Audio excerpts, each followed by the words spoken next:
Welcome to the Blue Fire Digital Network.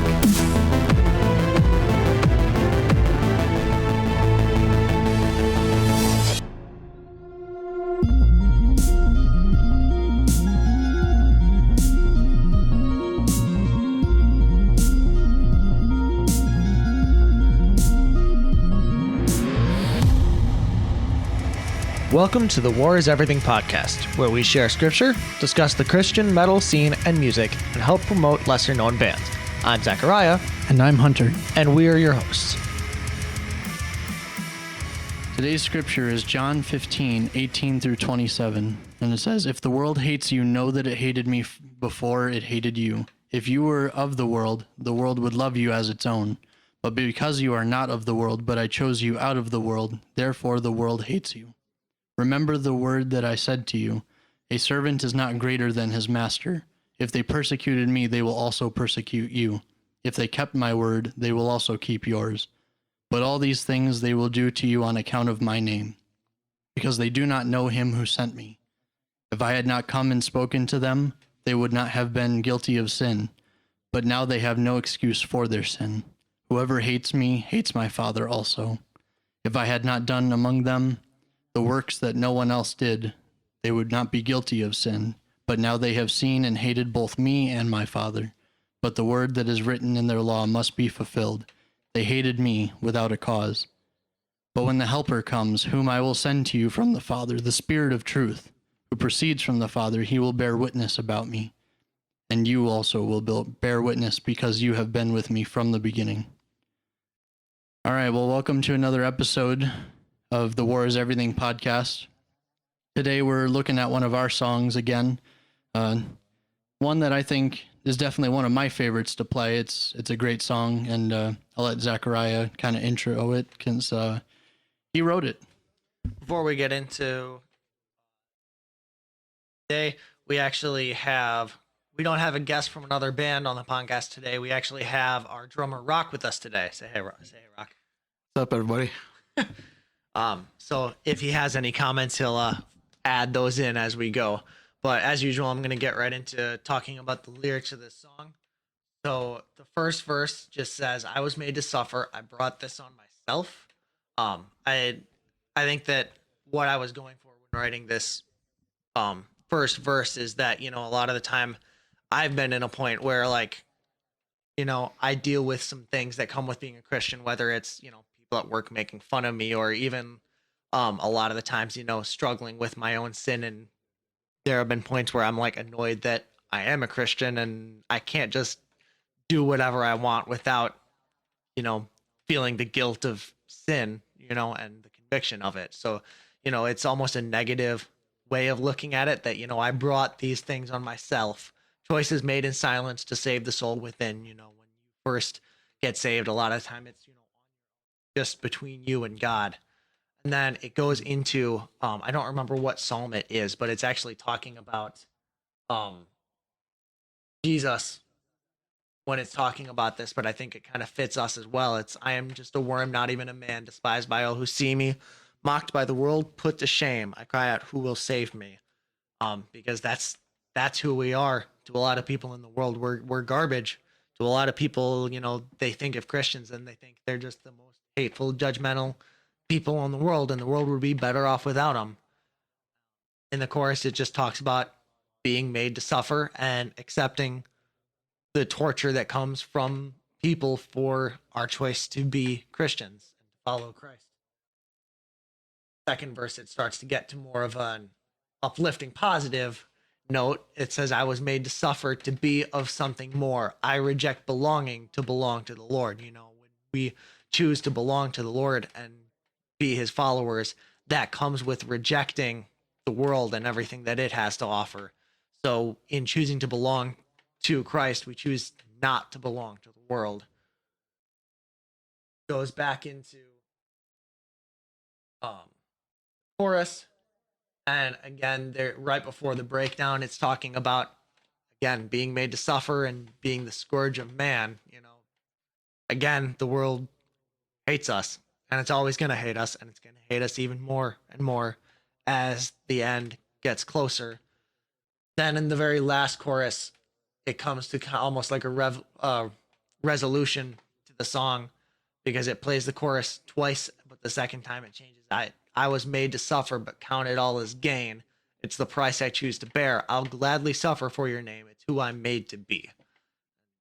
That, I think, kind of sums up the whole song right there. You know, that's who we were made to be. We were made to be people who suffer, you know, because our reward is not here on earth. Our reward is in heaven. So we deal with the consequences being Christians here on earth for a much greater reward later on. It's almost like there's a theme to this song.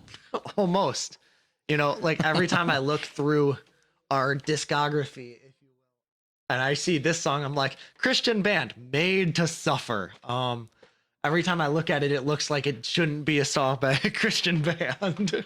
Yeah, I think that's something and that's a problem of modern day Christianity. We've been sold by the culture and even by some of the churches who just aren't as hard hitting with the gospel and with the truth of what the Bible is, the entirety of it.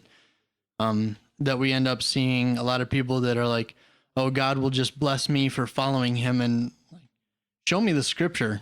I would love to see it. Sounds kind of like another song that we have. But I don't even mean financially. I'm just talking about in general, like the whole idea, like, yes, you will find joy that, you know, is able to greatly overshadow any despair that might come into your life. But that doesn't mean that you're not going to have those moments. So, yeah, I think the idea of suffering definitely is lost on the modern Christian.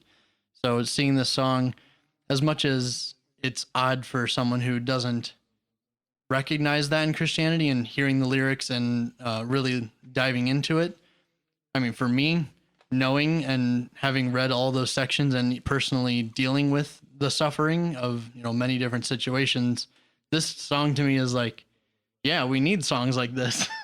See, I think part of it that's lost on us too is that, I mean, not all of our listeners, but a majority of our listeners live in the United States of America. Yeah. And as far as world history goes, and even places in other places in the world, any trials that we face because we're Christians or any suffering is nothing.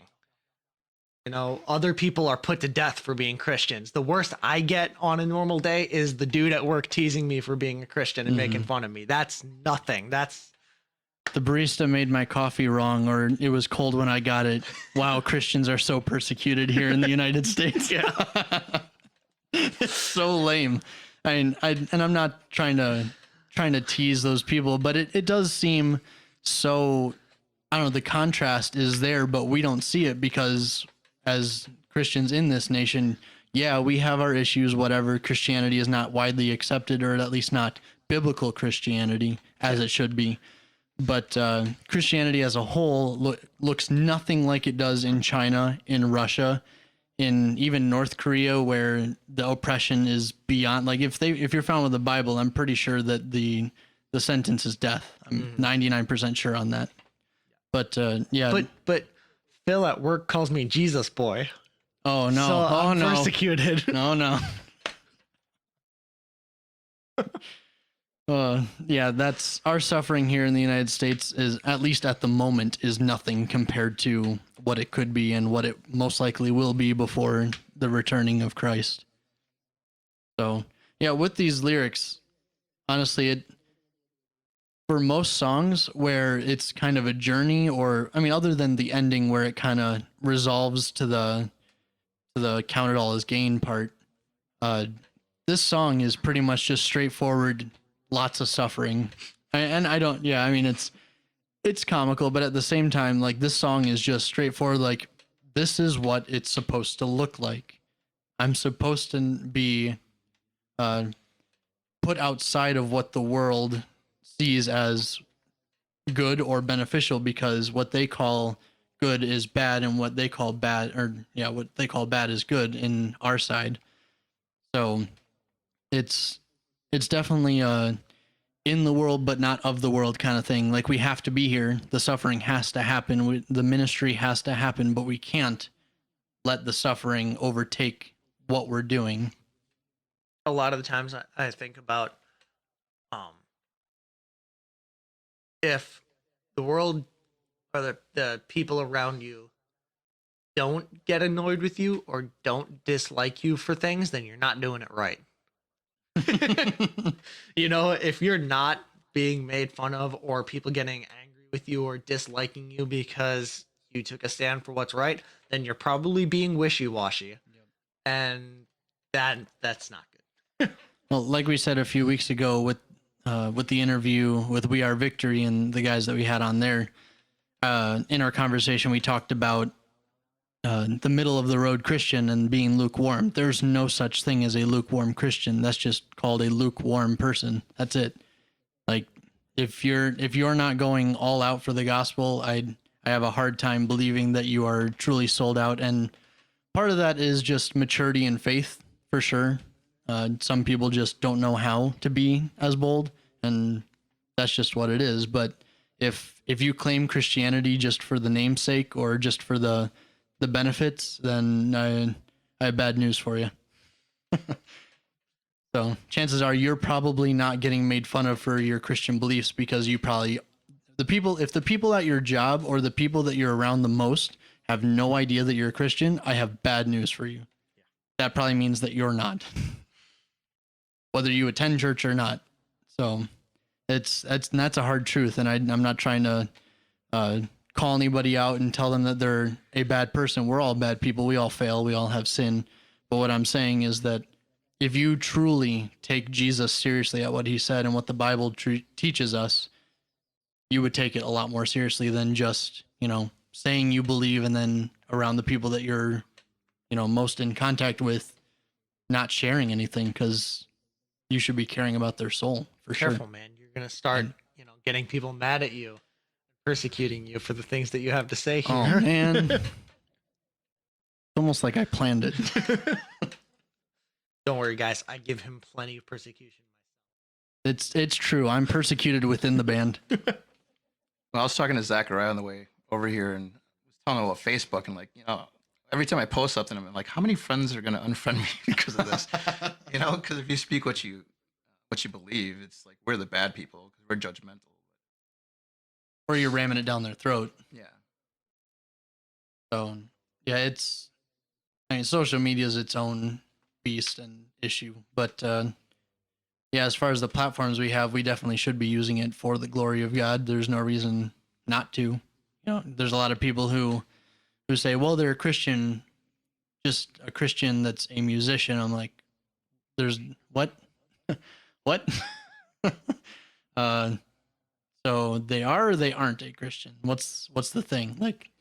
And I'm not against secular media and art and all that. That's its own thing.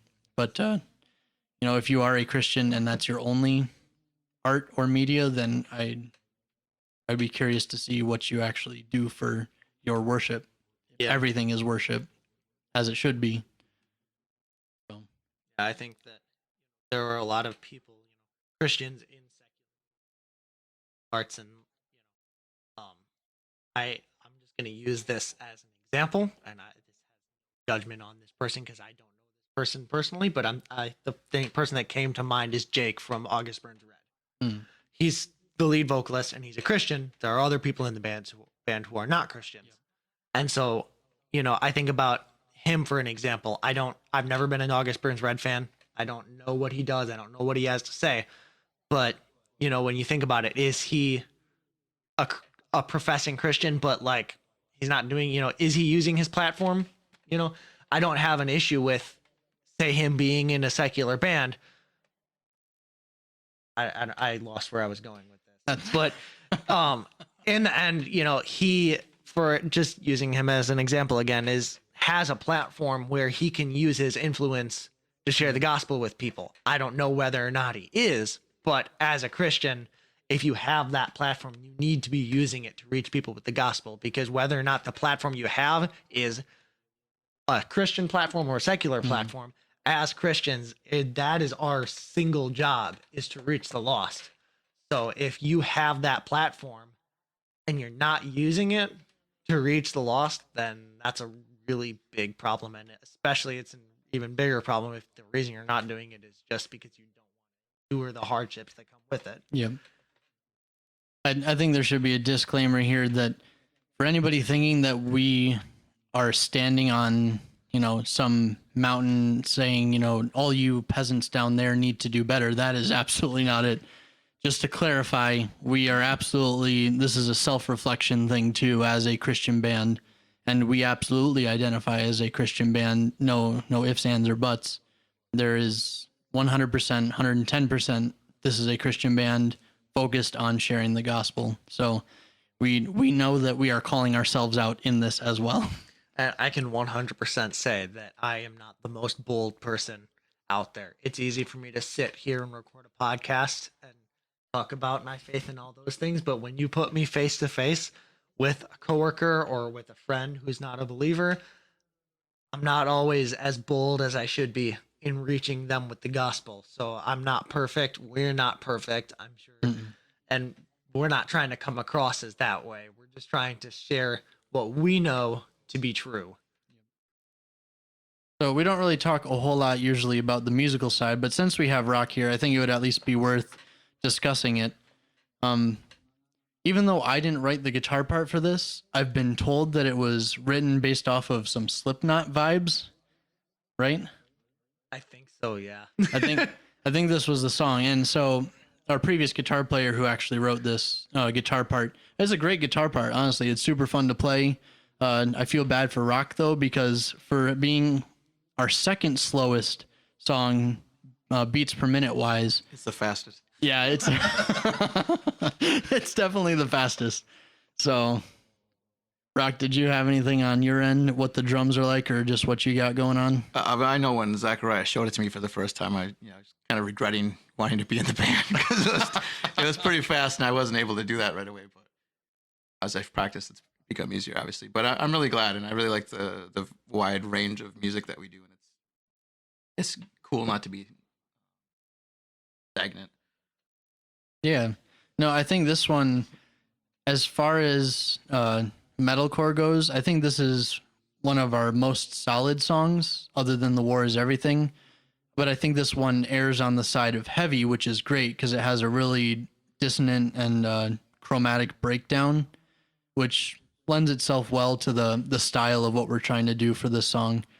But yeah, overall, this song hits hard, I think, both musically and lyrically. Yeah, I love the breakdown in this one. And to quote, not I guess quote paraphrase because I don't remember exactly what he said, but shout out to Jeffrey from Beyond the Grave. Yeah. He did a review of our EP shortly after it came out, and he said that it was a deathcore breakdown masterfully incorporated into a metalcore song. So I love that breakdown because I am more of a deathcore guy than a metalcore guy. I love both, but so I do like the Rock's over there shaking his head like, nah, man. But, I love the breakdown in this one because it is more like a deathcore breakdown. So on this one, just as we have a lot of fun with the band. I don't think everybody gets to really see that side of us because when we're on stage, when we're playing, and even just listening to the recorded music, you probably wouldn't guess that we mess around a lot. But now that Zachariah and I talk more often, you probably see just how silly and weird we can get. This is a song that we messed around with during some of our rehearsals, and we would up the speed even faster. And so we would have fun with that. But so, yeah, the tempo is at 120 BPM. Yep. I think at the fastest we went up to like 170. Yeah, just to mess around. And honestly, it sounds ridiculous. We tried 180, but it didn't work. Yeah. At that point, it's even if you can stay in time, it's just so fast. It's a jumbled mess and sounds terrible. Yeah, imagine just sliding up and down the guitar with your hands, and that's about how it sounds at that speed. And it actually is another funny thing, unrelated to us playing it, but just recently, I think my wife had officially finally listened through the entire EP, and she texts me while I'm at Life Fest, literally, the day of one of our shows, and I'm standing around, and she texts me and asks, "Why is there a cowbell in the song?" Whose idea was that anyway? Keegan, of course. Okay. Honestly, it's one of those, like, the ride bell hits, or like the China crash right before a breakdown kind of thing, but it's a cowbell, and you can tell that it's It is a synthesized cowbell. I've heard similar things from people. Well, the funny thing too is that the original breakdown in that song wasn't even the one that's in there right now. That's it's, right. It's literally a slam breakdown where the drums are just doing the Yes. whole time, dun dun dun Yep. dun kind of thing, and the cowbell into that, as ridiculous as the cowbell leading into the breakdown that's in there now sounds, it sounded like 10 times more ridiculous with the slam. Mm-hmm. I do remember you showing me how that went. That was an interesting time, and I'm glad that it is the way it is now. I don't know. I had a friend at the time that was like practically in tears when we took that out because he loved that slam breakdown so much. So yeah, we have a lot of fun, not just with this song, but all of our songs. Really, we joke around, at least in our rehearsals, even though we seem so serious when we actually play. But I think that's just because of how serious we take everything when we actually get to it. Somewhere floating around is a video of me recording "The War Is Everything" in a country voice. I haven't heard that one either. That's new to me. Yeah, and trust me, I'm not going to go out of my way to find it. No. If one of you guys finds it, though, send it to us. that never got shared out in public. Darn. All right, well, private eyes, I guess. Yes. You and the FBI agent that that checks your computer. Steve, he's introduced himself only because he's so concerned about me. Searching in Google, when is the rapture happening? Hey, dude, are you okay? Getting a text from your FBI agent. All right. So we talked about the song, went through the lyrics, talked a little bit about the instrumental side of stuff and how we have fun with it.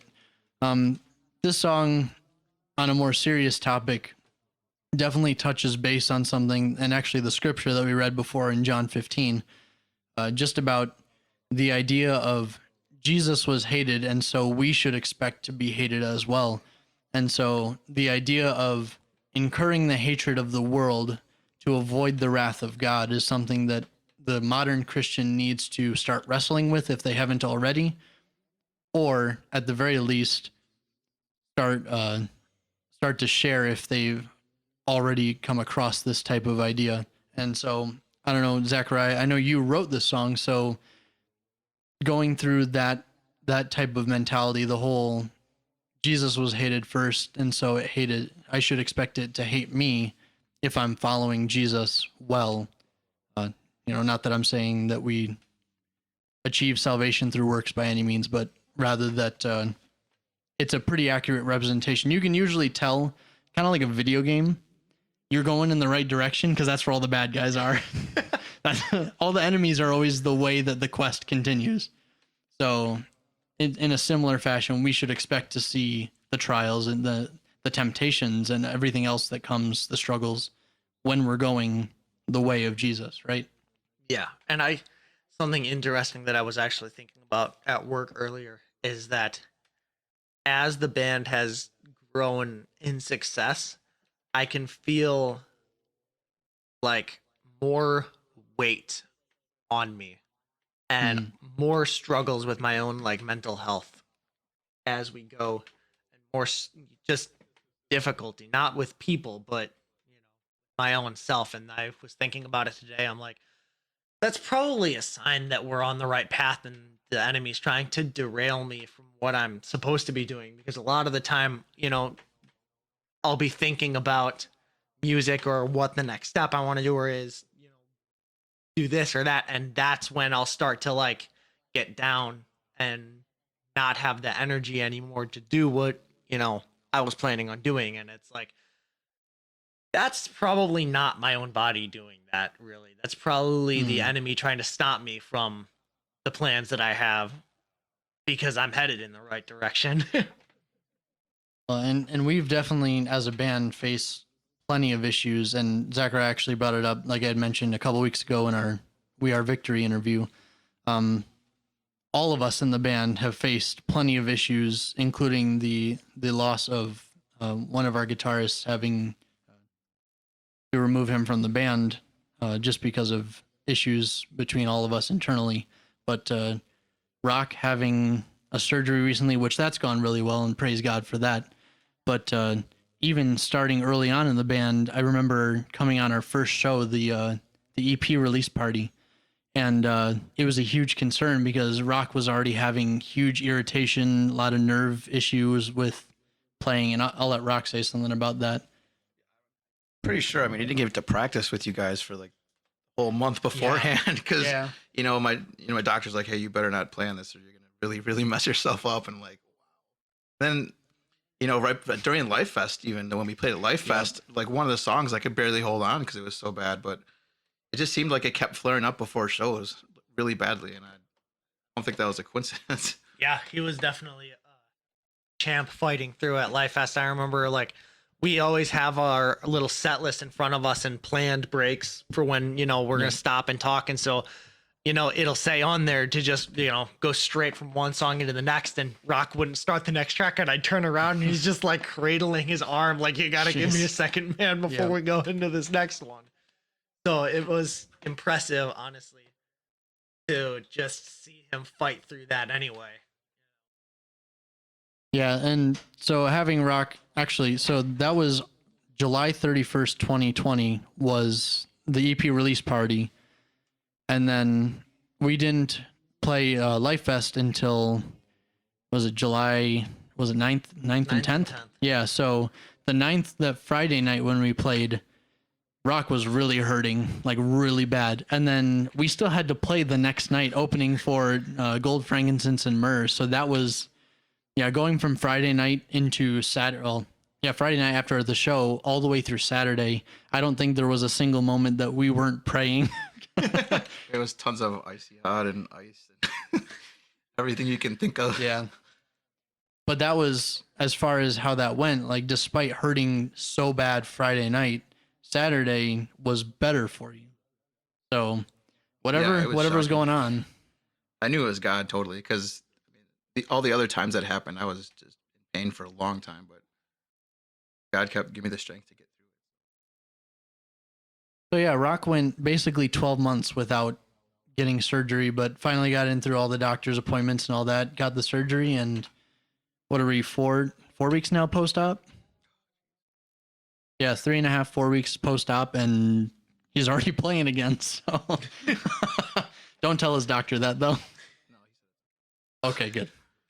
But, so just having that and the issue with going from 5 members to 4, that doesn't even include Maddie with dealing, even in her senior year, trying to find internships where it should be more abundant. I mean, granted, we're in COVIDia right now, so it's a lot harder because jobs are a joke, trying to figure all that stuff out, and companies don't even know what they want to do.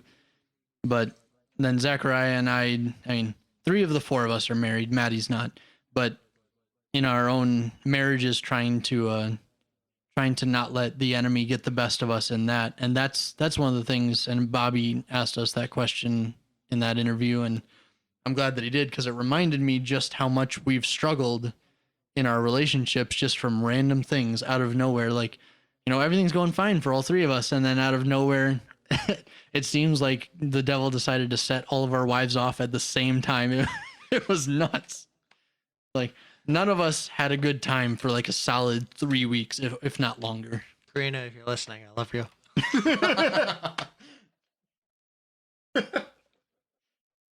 Thought I should say that real quick. We're not calling them out by any means. It's just one of those things that the devil knows that though they all support us, our wives are extremely supportive of the band and of this ministry. But to have them, whether it's relational issues, whether they feel like we're not at home enough or whatever else is going on, it just seems like it hit at the absolute worst time. Cause I think it was following the February show that really started happening. It was like March into April or something like that. And we were busy trying to regroup, collect ourselves, start recording stuff again to try and get this album on the way. And, it it was just an absolute mess for a good 3 weeks at least. So, the devil definitely knows how to jump in there, but that doesn't mean that we get to back off from what we're doing.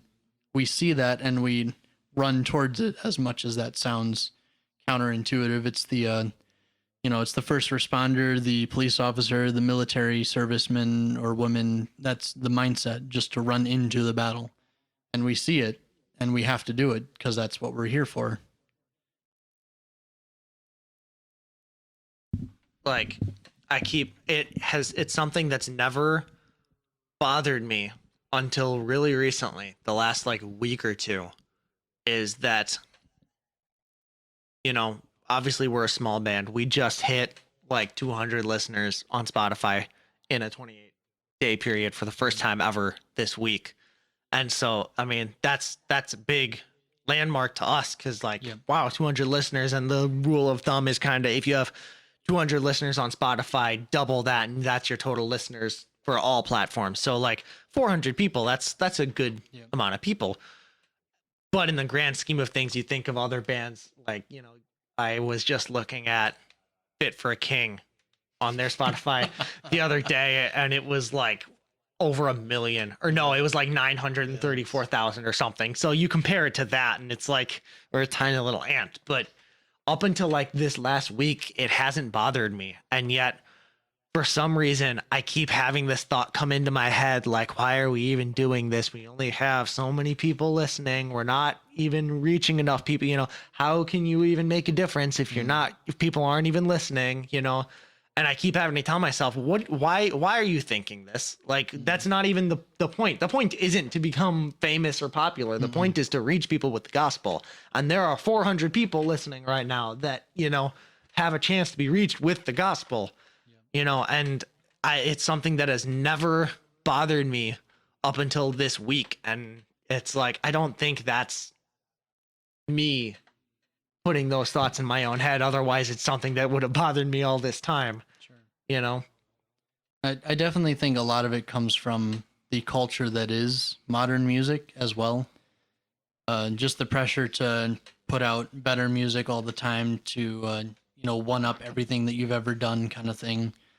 But that reminds me of a quote that I actually had thought of specifically concerning this. But because man likes to put a lot of restraints, limitations, restrictions, they like to have their, I guess, what their checklist is of what is good and what deserves, to do well or whatever. But it was an A.W. Tozer quote, and it says, "I claim the holy right to disappoint men in order to avoid disappointing God." And I think in our life, we have to remember that there are going to be a lot of people who want us, especially as musicians in an industry where it's based off of potential monetary gain, and it's based off of who knows who and all that fun stuff, that's not what we're here for. That, like we've said in the past, if it's 20 years later and we have, 10 albums, but we never make it past 1,000 monthly listeners or whatever, if Spotify even exists in 20 years, if we never make it past whatever level of popularity that the world likes to set, if we reach that one person, whether it's at the beginning of our ministry or the very end or both, if that's all we're here for, then that's what we're here for. And I would much rather see that person come to Christ rather than go and play giant tours across the world. And as great as that sounds, and I'm not trying to do the false humility here. I'm serious. I would much rather someone come to Christ rather than go and play across the world.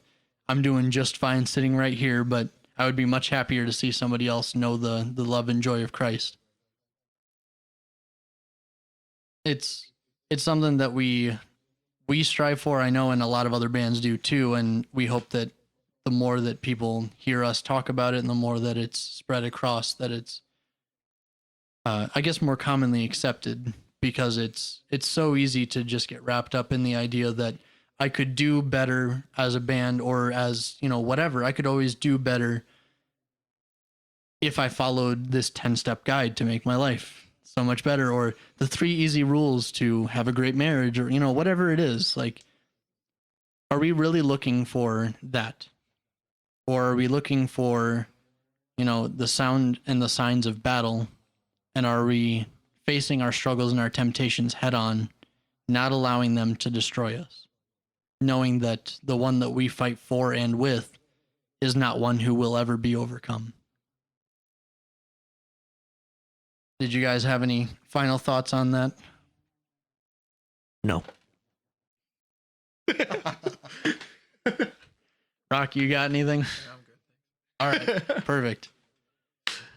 Well, we're going to play Made to Suffer here in just a couple minutes. Listen but- for the cowbell. Yeah, listen for the cowbell. Don't forget that. If you're listening, Ariana, I love you. Yeah, but Ariana, how did it take you that long to listen all the way through the EP? I don't know. It took me that long to listen through it. I finally finished it the day before we played at Life Fest. But anyway, all the fun and joking aside, we hope that you guys enjoyed all of our episodes that we're posting. We're trying to get them out Fridays at 6 a.m. So wherever you are locally, they'll be published 6 a.m. Ish. So, ish, yeah. Central Time? Wherever you are. Wherever you are. Nice. So, yeah, I don't know how that works if it's across the world. I would assume it does. It still But, does. It still okay. works like that. All right. I mean, I don't have a VPN to check that. but I had a buddy who lives in Thailand. oh, nice. He wasn't listening to the podcast, but when The War Is Everything was released, it was released the same way at midnight everywhere. And he texted me at like 6 p.m. Nice. He's like, man, great song. I'm like, well, how did you hear it already? So, yeah, check us out. We're on, I mean, if you're listening to this, then chances are you know where we are, but we're slowly spreading to all of the different podcast platforms as much as we can. But chances are we're on one that you already have on your phone or on your computer. So we thank you for listening, and we hope that you guys have a great week. God bless. You can help support us by heading over to anchor.fm/TWIE pod and clicking on the donate button where you can select one of a few monthly donation rates of $1, $5, or $10. All money helps keep this podcast up and running, as well as supports lesser known Christian artists. Thank you for listening, and God bless.